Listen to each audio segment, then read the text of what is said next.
Oi, oi, oi, oi! E aí, professor, por que é que você está aí por detrás dessas plantinhas? Por que você está escondido aí, né?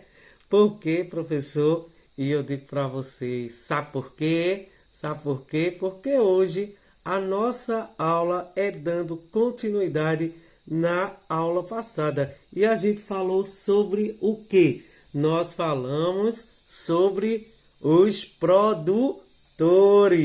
Falamos também sobre os consumidores e os decompositores. Quer dizer, professor Noé, que essas plantinhas aqui representam o quê?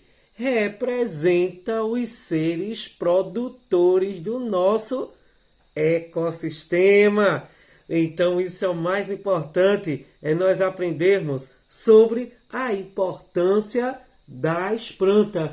Mas, professor Noé, as plantas, eles não são consumidores?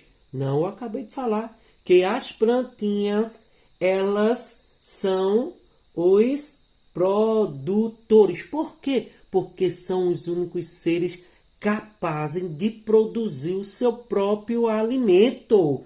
Mas de que forma? Ela faz o quê? Ela absorve, sintetiza a luz, tá certo? Mesmo dentro de casa, que essa plantinha ou essas plantinhas se encontram. Tem esse aqui, esse cacto, inclusive esse cacto eu ganhei de uma aluna minha, né? Então ela plantou e deu de presente aqui para o professor Noé. É necessário, então, são os únicos seres capazes de produzir o seu próprio alimento. Então ela vai, absorve, transforma a luz física em química, tá? Então ela pega também o gás carbônico, né? Tem muito aluno que diz assim, mas o que é o gás carbônico? Nós vimos lá na aula que estudamos os gases que compõem a nossa biosfera, que nós temos alguns gases que eles são mais comuns, que nós chamamos com maior quantidade, como o nitrogênio, o oxigênio, que é o gás que nós respiramos, e o gás carbônico. Então, o gás carbônico ele é representado pela sigla CO2. Né? Então, se nós pegarmos aqui CO2, então é o gás carbônico cujo as plantas absorvem e ela pega esse gás carbônico, transforma ele e libera para nós oxigênio, o O2. Mesmo assim, as plantas são capazes de tirar do solo água e minerais.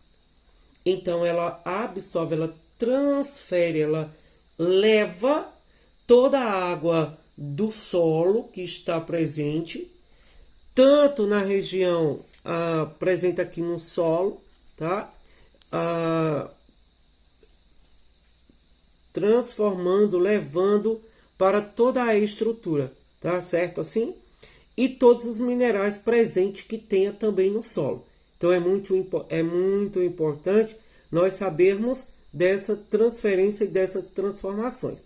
Só que daí existe, além dos produtores, que eu costumo dizer, os únicos seres capazes de produzir o seu próprio alimento são as plantas, não existe outros. Aí tem alunos que brincam e dizem assim, não, mas eu acredito que o ser humano é capaz de produzir o seu próprio alimento, porque ele vai ali, porque ele trabalha, porque ele planta, tá? Tá, tudo bem, ele pode ir lá no solo, lá no terreno, e jogar os grãos de feijão, de milho, né? Plantar lá a batata, a macaxeira e outras. Mas, mesmo que ele faça o processo de cultivar, de pôr no solo, ele não é capaz de dar a transformação, de pegar, transformar os processos fisiológicos, como a absorção de luz, calor, e transformar nessas reações químicas para que as plantas absorvam através do processo da fotossíntese.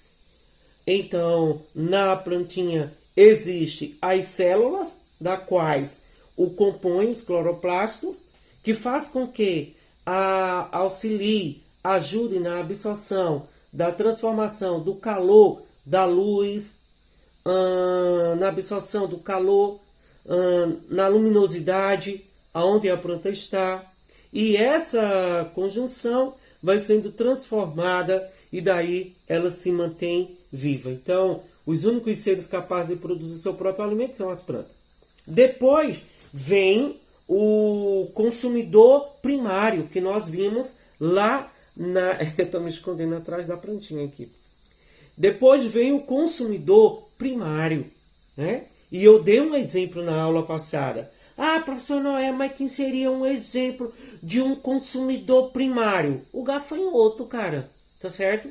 Então, se você pensa, se você não tá vendo, você não tem uma figura, mas depois eu vou encaminhar para vocês todo o esquema de um gafanhoto, tá? Ah, mas eu não conheço gafanhoto aqui na minha região. Na minha região conheço como grilo. Então, você chama de grilo, mas os gafanhotos é um exemplo de quê? De um consumidor primário. Então ele vem, consome lá a plantinha lá, tá? Que tu tá cultivando lá no teu quintal, tua plantinha lá de jardim, tá? Só que tem outro indivíduo que ele é mais malandro. Aí ele fala, ah não, esse gafanhoto não vai se sair de boinha não, eu vou fazer alguma coisa, eu vou destruir a alegria dele, porque nem é assim não.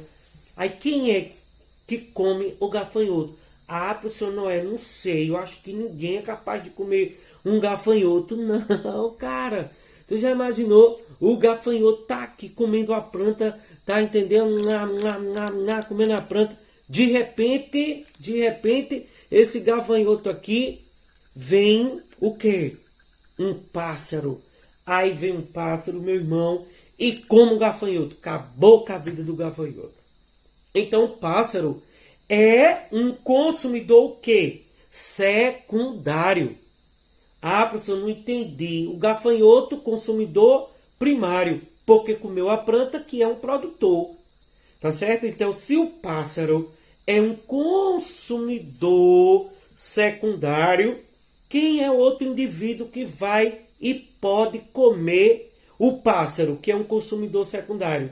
Não sei não, professor. Acho que é o ser humano que vai ali e cata o pássaro. Mas fica pensando aí. Quem poderia comer um passarinho lá no ninho, lá paradinho? A cobra. É. Então a cobra vem e au. Aí o passarinho tá lá, né? Na arvorezinha, lá no ninho. E a cobra vem e comeu o pássaro. Então a cobra é o quê? A cobra é um consumidor terciário. A cobra é um consumidor terciário. Eita, professor, o negócio tá ficando complicado, né? A planta que o gafanhoto comeu, que vê o pássaro que comeu o gafanhoto, que vê a cobra que comeu o pássaro. E quem é que come a cobra, professor? Vamos ver. Será que existe alguém que se atreve a predar, a consumir essa cobra? Pensa aí comigo. Tic-tac, tic-tac, tic-tac, tic-tac.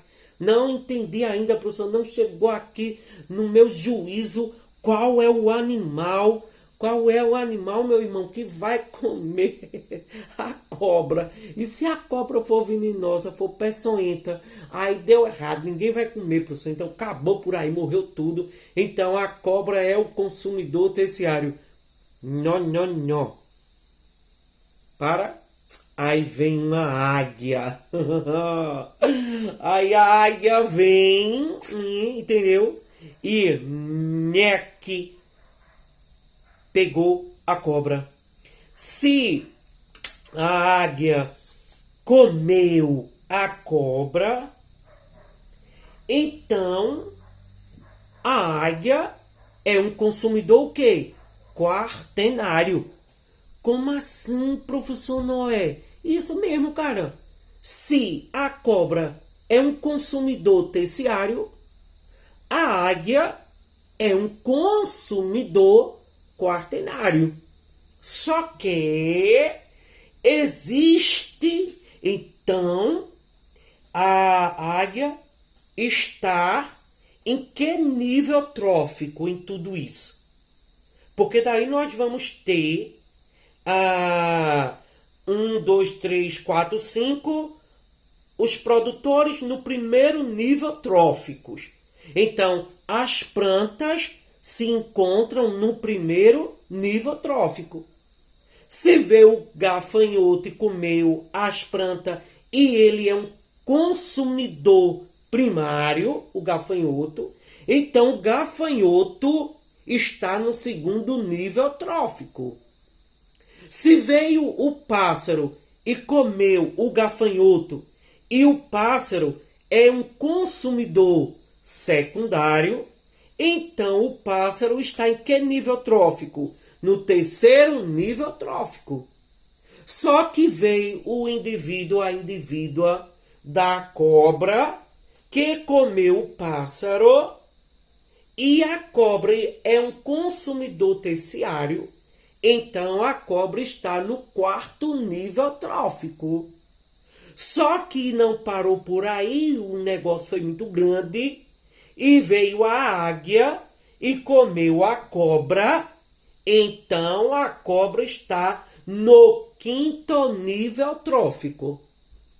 E para concluir, resumir, tudo está interligado em uma situação que são os decompositores.